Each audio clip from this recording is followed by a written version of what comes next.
देख लेते हैं, गवर्नमेंट नहीं अवाम की भी होती है। हाँ जी, सबसे पहले तो इक्विटी के बारे में हमने जो 4-5 बातें पढ़ी थी, 4-5 तो नहीं पढ़ी थी, 3 ही पढ़ी थी। एक पढ़ते कि residual interest in the asset after deducting all liabilities. दूसरा हमने पढ़ा क्लेम अगेंस्ट द एंटिटी। फिर हमने पढ़ा कि एंटिटी की कोई ऑब्लिगेशन नहीं होती कि वो कुछ भी पे करे। और उसके बाद हमने पढ़ा था कि इसको नेट एसेट्स भी बोलते हैं और सोल ट्रेडर में इक्विटी ऑनर कैपिटल को भी कहते हैं। एक अकाउंटिंग इक्वेशन डिटेल में कल पढ़ लेंगे, अकाउंटिंग इक्वेशन एक ही है,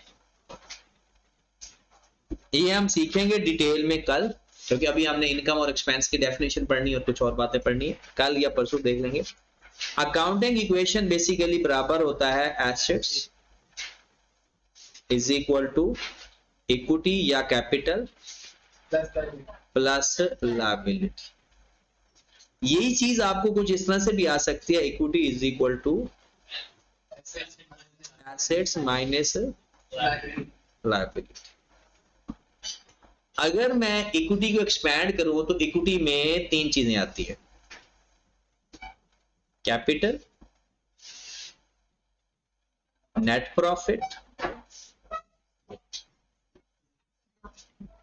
और ड्राइंग्स या डिविडेंड। ड्राइंग्स माइनस होती हैं और प्रॉफिट, अच्छा प्रॉफिट की जगह एक लफ्ज रिजर्व भी आ सकता है, रिजर्व, रिटेन अर्निंग, ये नाम इससे की जगह इस्तेमाल हो सकते हैं।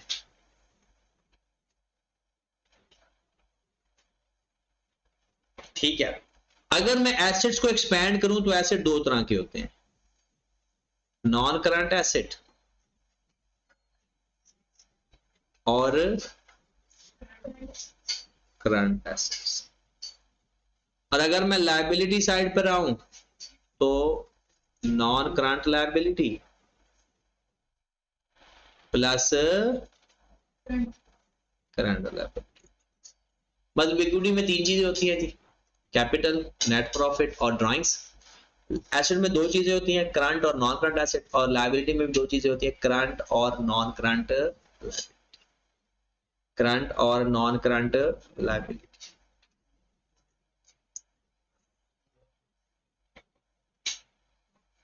उसके बाद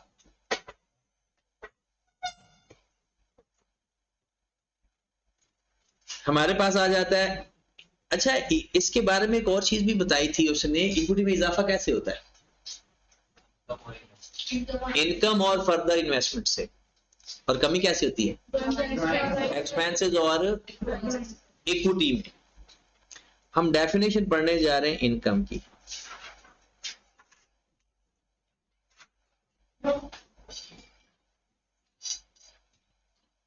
वो कहता है कि इनकम क्या चीज है, वो कहता है इनकम से इंक्रीज इन एसेट होता है, इनकम होगी तो क्या होगा, इंक्रीज इन एसेट या डिक्रीज इन लायबिलिटी।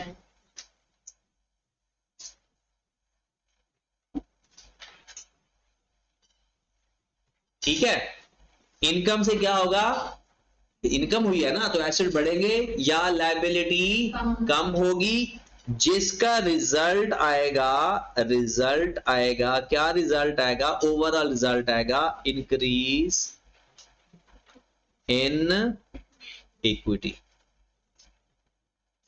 इनकम से इंक्रीज इन एसेट होता है या डिक्रीज इन लायबिलिटी होती है दूसरी साइड पर, क्योंकि एसेट्स और दोनों को बराबर करना होता है। इक्विटी जी तो जब डिक्रीज होती है नहीं, वो कहते हैं ना कि इनकम से, देखिए सपोज दैट आपने किसी के पैसे देने हैं, आपने उसको अपना स्टॉक दे दिया, स्टॉक बेचेंगे तो इनकम होती है।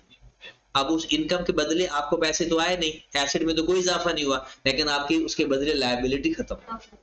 तो इनकम के बदले एसेट बढ़ता है या लायबिलिटी कम होती है, जिसके रिजल्ट में आपकी इक्विटी तो 2 तरह से बढ़ती है, इक्विटी दो तरह से बढ़ती है।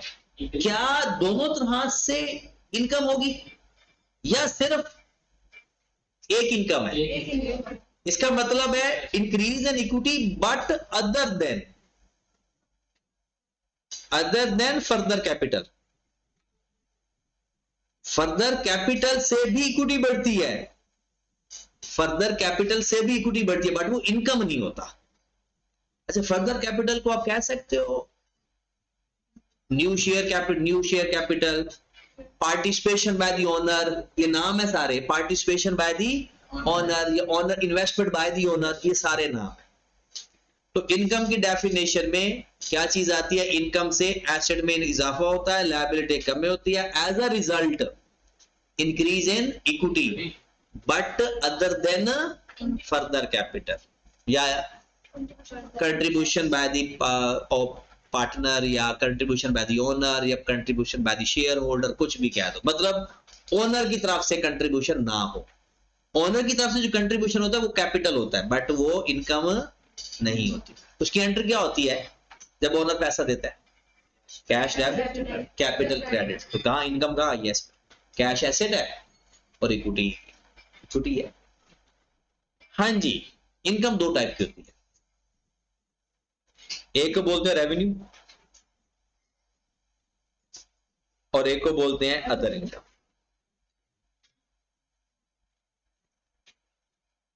मेडिकल वालों का रट्टा बहुत अच्छा होता है, नॉन मेडिकल वालों का भी अच्छा है। मैंने देखा मेडिकल वालों का माशाल्लाह हाफिज होते हैं। हाफिज हिफ्ज करके मेडिकल करो या मेडिकल करके हिफ्ज करो, जल्दी हो जाएगा काम, दूसरा काम जल्दी हो जाए। रेवेन्यू किसे कहते हैं? सेल को। और ये जो सेल करते हैं, ये जो हमारी इनकम है, इसे हम कहते हैं रेवेन्यू। हमने लिखा था इनकम एक रेवेन्यू होती है और एक अदर, जो इसे बोलते हैं ordinary course of activity. Ordinary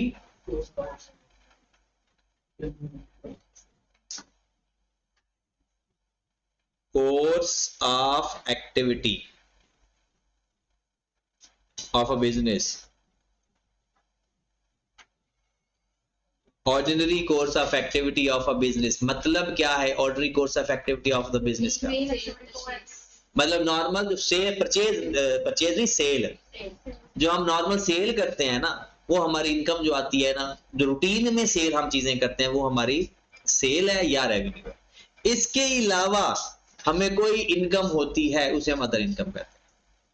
other income क्या होगी?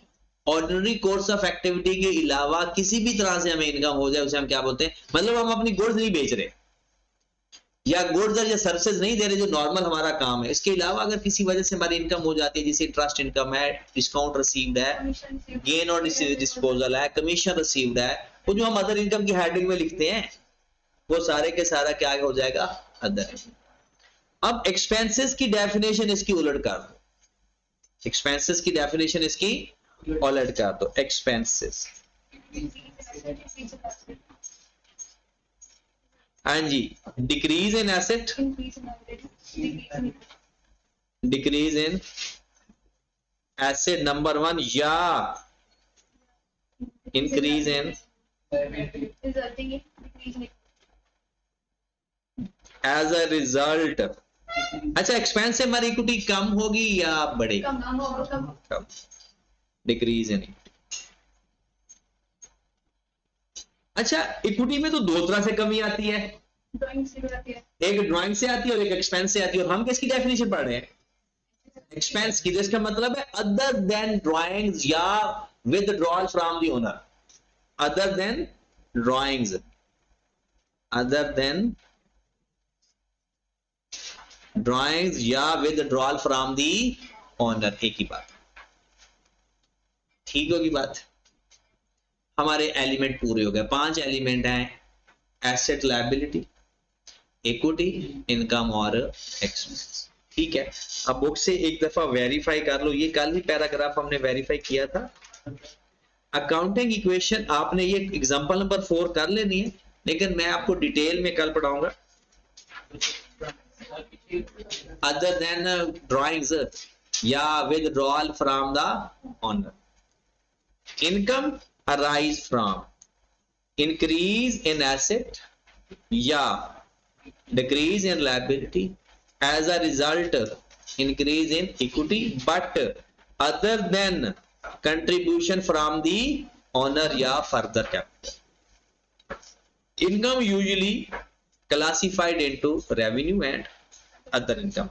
Revenue income in the course of ordinary activity, मतलब रूटीन में जो चीजें बेचता है. For example revenue from the sale of goods या प्रोवाइडिंग ऑफ, आपका सर्विस का बिजनेस है तो सर्विस से जो पैसा आएगा वो आपका रेवेन्यू होगा. आपका गुड्स का बिजनेस है जो उसको बेच के पैसा आएगा वो आपकी रेवेन्यू है. इसके अलावा नॉन कंटेस्टेड के बेच के इंटरेस्ट रिसीव, कोई bank deposit, gain on disposal, ये सारे क्या कहलाते हैं? Other than course of ordinary activity. उसके बाद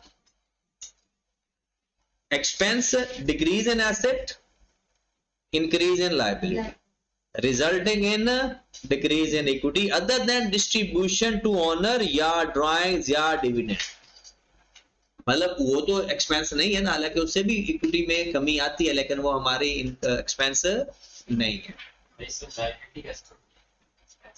लाइबिलिटी कैसे बढ़ती है? अगर मेरा रेंट एक्सपेंस है, मैंने पैसे ही नहीं दिए, तो एक्सपेंस तो हो गया, लेकिन मैंने पैसे नहीं दिए तो अक्रूड एक्सपेंस नहीं बनते, हमारी लायबिलिटी में इजाफा हो जाता है. Expenses arises in the normal course of activity such as cost of goods sold, salary, rent, other expenses. Expenses are also included in the loss on disposal, ये सारे हमारे लॉस. फॉर्मेट हमने फाइनेंशियल स्टेटमेंट का पढ़ लिया, sale minus cost of sale, वो सारा final account बना. ये उसने इकट्ठा करके लिखा हुआ है, हमने डिटेल में पढ़ लिया, ये हमारा पेज हो गया. ये फाइनेंशियल पोजीशन है. थोड़ी सी बातें रिलेशन पढ़ लेते हैं, ये भी पढ़ा हुआ है बस. Financial position at a point होती है या ओवर द टाइम होती है? फॉर द ईयर होती है. Financial position at a point at the date होती है, और फाइनेंशियल परफॉर्मेंस या statement equity for the year होती है. वो फॉर द ईयर होती है, ओवर द ईयर या फॉर द ईयर. कहता है statement of financial position show the equity of a business at a point in time, और statement of comprehensive income ends with the figure showing the net profit for the year. ये सारा equity के बारे में बता रहा है. कहता है फाइनेंशियल पोजीशन में इक्विटी कौन सी बताई जाएगी? फाइनेंशियल पोजीशन में इक्विटी कौन सी बताई जाएगी? एट अ पॉइंट, कि इस टाइम पर मेरी इतनी इक्विटी है. और उसके अंदर प्रॉफिट कौन सा ऐड किया जाएगा? किसी दिन का या फॉर द ईयर का? For the year. और प्रॉफिट किसको बिलोंग करता है? इसका मतलब अगर ऑनर को बिलोंग करता है तो उसके कैपिटल में जाकर ऐड हो जाएगा. लॉस है तो वो भी उसी का ही बनेगा, तो इक्विटी में से माइनस, प्रॉफिट है तो इक्विटी में. कहता है profit belong to the owner, so added in the equity. चलिए जी, ये जो पॉइंट नंबर 4 है, ये बहुत बड़ा पॉइंट है. पता नहीं पेपर में पूछता या नहीं पूछता, लेकिन ये है बहुत. इसका जो चीजें हमने पढ़ ली हैं वो मैं आपको बता देता हूँ. ये चीज हम पढ़ चुके हैं जी. बिजनेस एंटिटी कॉन्सेप्ट याद है या नहीं? बिजनेस एंटिटी कॉन्सेप्ट फर्स्ट क्या होता है बोला? All events and transaction of a business is separate from its. ठीक है, ये हमने पढ़ चुके हैं, ये आप लोगों ने पढ़ लेना है और इसकी एग्जांपल भी कर लेनी है. डुअलिटी कॉन्सेप्ट भी हम पढ़ चुके हैं जी. क्या होता है dual expense? Each transaction has at least two effect, one is debit and other is ये भी हो चुका है जी हमारा. अकाउंटिंग पीरियड भी हो चुका है जी, 1 साल का होता है, लेकिन क्या काम का भी हो सकता है ज्यादा नहीं. अकाउंटिंग ईयर भी एक होता है ईयर एंड, एक होता है accounting period. Year and normal year and होता है 12 महीने, और ये 12 महीनों से ज्यादा भी हो सकता है और 12 महीनों से कम भी हो सकता है. ये है अकाउंटिंग पीरियड. हिस्टोरिकल कॉस्ट को भी रहने दो. एक्रूअल कॉन्सेप्ट आप पढ़ चुके हो जी. क्या होता है accrual concept? All events and transactions are recorded when they occur, not on the basis of payment. उसके बाद ये प्री पेमेंट, एक्रूड एक्सपेंस, ये हम सब पढ़ लिया हमने. अगर मैं चला गया तो ये हमें ऐसा लगेगा सारे. प्रूडेंस कॉन्सेप्ट भी पढ़ा हुआ है जी हमने. प्रूडेंस कॉन्सेप्ट क्या कहती है? अपनी इस चले इसको डिटेल में मैं बाद में पढ़ा दूंगा। मटेरियलिटी कॉन्सेप्ट हो गया, गोइंग कंसर्न रह गया, हमारा कंप्लीटनेस रह गया, कंसिस्टेंसी, बस सब्सटेंस ओवर फॉर्म, कैरेक्टरिस्टिक। नहीं ये तो मैंने कल पढ़ाना ही नहीं, इसको तो मैंने एंड पे पढ़ाना है। कल तो मैंने यहां से पढ़ाना शुरू करा, इससे नीचे से कल पढ़ेंगे। इस चैप्टर के बाद बुक पूरी करनी है। नहीं इस चैप्टर को कंप्लीट करें, क्योंकि आप बुक पूरी का हर चैप्टर को ओके करते जाएंगे। ये 5वां पॉइंट हमारा मेन रह गया जी, और एक 6वां पॉइंट होगा शायद, बस ये 2 पॉइंट कल ही हो जाएंगे। और मजीद कल 2 दिन, कल और परसों के लगेगा टाइम, इसके ऊपर खत्म हो जाएगा।